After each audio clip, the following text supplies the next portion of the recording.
ಒಂದು ದೊಡ್ಡ ಘಟನೆ ನಡೀತು. ಆ ಪಹಲ್ಗಾವ್ನಲ್ಲಿ 26 ಜನರದ ಕೊಲೆ ಆಯ್ತು. ಯಾಕೆ ಕೊಲೆ ಆಯ್ತು? ಯಾಕಂದ್ರೆ ಮೋದಿ ಸರ್ಕಾರ ಅಲ್ಲಿ ಸೆಕ್ಯೂರಿಟಿ ಕೊಟ್ಟಿಲ್ಲ. ಯಾರು ಟೂರಿಸ್ಟ್ ಹೋಗಿದ್ರು, ಅಲ್ಲಿ ಯಾರು ನೋಡಕ್ ಹೋಗಿದ್ರು, ಅವರಿಗೆ ಪೊಲೀಸ್ ಸೆಕ್ಯೂರಿಟಿ ಆಗಲಿ, ಬಾರ್ಡರ್ ಫೋರ್ಸ್ ಆಗಲಿ, ಅಥವಾ ಅಲ್ಲಿ ಮಿಲಿಟರಿ ಆಗಲಿ ಅವರಿಗೆ ಸಹಾಯ ಮಾಡಲಿಲ್ಲ. ಅದಕ್ಕಾಗಿ 26 ಜನ ಕೊಲೆ ಅಲ್ಲಿ ಆಯ್ತು. ಆದ್ರೂ ಮೋದಿ ಒಂದು ಮಾತಾಡ್ಲಿಲ್ಲ ಅದ್ರ ಬಗ್ಗೆ. ಮೋದಿ ಬರೇ ತನ್ಗೇನು ಹೇಳಬೇಕು ಅದನ್ನ ಹೇಳ್ಕೊಂಡು ಹೋದ್ರು. ಮತ್ ನಾನು ಒಂದು ಮಾತನ್ನ ಹೇಳಿದ್ದೇನೆ, ಇನ್ನೂವರೆಗೆ ಅದರ ಉತ್ತರವನ್ನ ಬಂದಿಲ್ಲ. ಮೋದಿ ಅವರು 17ನೇ ತಾರೀಕು ಕಾಶ್ಮೀರ್ಗೆ ಹೋಗೋರಿದ್ರು.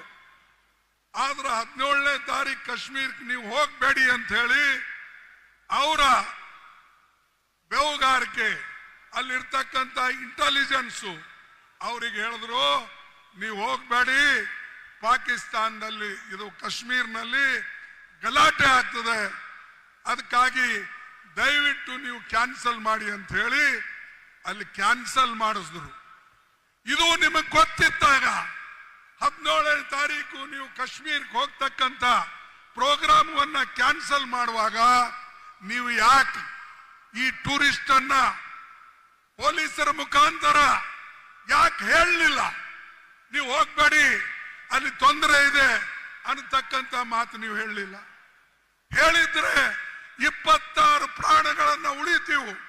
ಮತ್ತು ನಮ್ಮ ಈಗೇನು ನಾವು ಹೆಚ್ಚು ಕಡಿಮೆ ಚುಟ್ಪುಟ್ಟು ಯುದ್ಧಗಳು ನಡೆದಿವೆ, ಅಥವಾ ನಮ್ಮ ಪಾಕಿಸ್ತಾನ ವಿರುದ್ಧ ನಾವೇನು ಈ ಘರ್ಷಣೆ ಮಾಡ್ತಾ ಇದ್ದೇವೆ, ಪಾಕಿಸ್ತಾನ ಕೆಲಸ ಅಂತೂ ಯಾವಾಗಲೂ ಬರೇ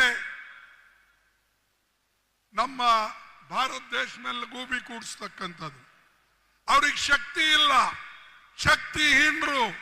ಇವತ್ತು ಚೈನಾದಿಂದ ಸಪೋರ್ಟ್ ತಗೊಂಡು ಅವರು ನಮ್ಮ ಮೇಲೆ ದಾಳಿ ಮಾಡತಕ್ಕಂತ ಪ್ರಯತ್ನವನ್ನ ಮಾಡಿದ್ದಾರೆ. ಇದು ಎಂದೂ ಕೂಡ ನಮ್ಮ ದೇಶ ಸಹಿಸೋದಿಲ್ಲ. ನಾವು ಒಕ್ಕಟ್ಟಿದ್ದೇವೆ ಅಂತ ಹೇಳಿ ನಾನು ಮೊದಲೇ 22ಕ್ಕೆ ಬೆಂಗಳೂರಿನಲ್ಲಿ ಹೇಳಿದ್ದೆ. 22ಕ್ಕೆ ನಾ ಬೆಂಗಳೂರಿನಲ್ಲಿ ಹೇಳಿ ಇಡೀ ದೇಶ ಒಕ್ಕಟ್ಟಾಗಿ ಸರ್ಕಾರಕ್ಕೆ ನಾವು ಬೆಂಬಲ ನೀಡಬೇಕು. ಮತ್ತು ಯಾರು ನಮ್ಮ ವಿರುದ್ಧ ಹೋರಾಟಕ್ಕೆ ಬರ್ತಾರೋ ನಾವೆಲ್ಲರೂ ಸೇರಿ ವಿರುದ್ಧ ಮಾಡೋಣ, ಹೋರಾಟ ಮಾಡೋಣ, ಅದಕ್ಕಾಗಿ ಪ್ರಾಣ ಕೊಡೋಣ.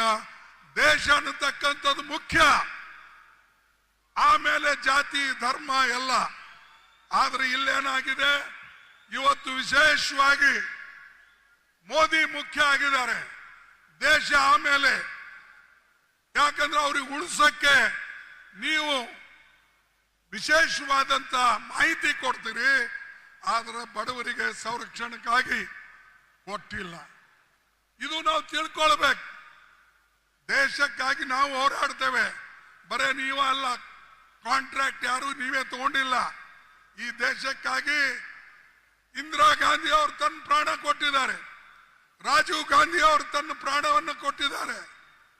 ಅದೇ ರೀತಿಯಾಗಿ ಮಹಾತ್ಮ ಗಾಂಧೀಜಿ ಅವರು ಸ್ವಾತಂತ್ರ್ಯ ತಂದು ಕೊಟ್ಟು ತನ್ನ ಪ್ರಾಣವನ್ನ ಈ ದೇಶಕ್ಕಾಗಿ ಕೊಟ್ಟಿದ್ದಾರೆ. ಅಂತ ಪಕ್ಷ ನಮ್ಮ ಕಾಂಗ್ರೆಸ್ ಪಕ್ಷ. ಇಂಥ ಕಾಂಗ್ರೆಸ್ ಪಕ್ಷಕ್ಕೆ ನೀವು ಗೂಬಿ ಕೂಡಿಸ್ತಕ್ಕಂಥ ಪ್ರಯತ್ನ ಮಾಡ್ತೀರಿ, ನಮ್ಮ ಮೇಲೆ ಕೇಸ್ ಹಾಕೋ ಪ್ರಯತ್ನ ಮಾಡ್ತೀರಿ, ನಮಗೆ ಇಡಿ ಕೇಸ್ ಹಾಕ್ತೀರಿ. ನಮ್ಮ ಪೇಪರ್ ನ್ಯಾಷನಲ್ ಹೆರಾಲ್ಡ್ ಅಂತ ಪೇಪರ್ ಮೇಲೆ ಗೂಬಿ ಕೂಡಿಸಿ ಇವತ್ತು ನೀವು ಇಡಿ, ಸಿಬಿಐ, ಇನ್ಕಮ್ ಟ್ಯಾಕ್ಸ್ ನೋಟಿಸ್ಗಳನ್ನು ಕೊಟ್ಟು ನಮ್ಮನ್ನ ಮೆತ್ತಗೆ ಮಾಡಬೇಕು ಅಂತ ಹೇಳಿ ನೀವು ಪ್ರಯತ್ನ ಮಾಡ್ತಾ ಇದ್ದೀರಿ. ಇದು ಎಂದೂ ಸಾಧ್ಯ ಇಲ್ಲ. ಕಾಂಗ್ರೆಸ್ ಪಾರ್ಟಿ ಎಂದೂ ಕೂಡ ಯಾರಿಗೂ ಮಳೆದಿಲ್ಲ, ಬಗ್ಗದಿಲ್ಲ ಅನ್ನತಕ್ಕಂಥ ಮಾತನ್ನ ನಿಮಗೆ ಸ್ಪಷ್ಟವಾಗಿ ಹೇಳ್ತೇನೆ. ನಮ್ಮ ದೇಶಕ್ಕಾಗಿ ನಾವೆಲ್ಲನೂ ಸರ್ವಸ್ವವನ್ನು ಕೊಟ್ಟಿದ್ದೇವೆ.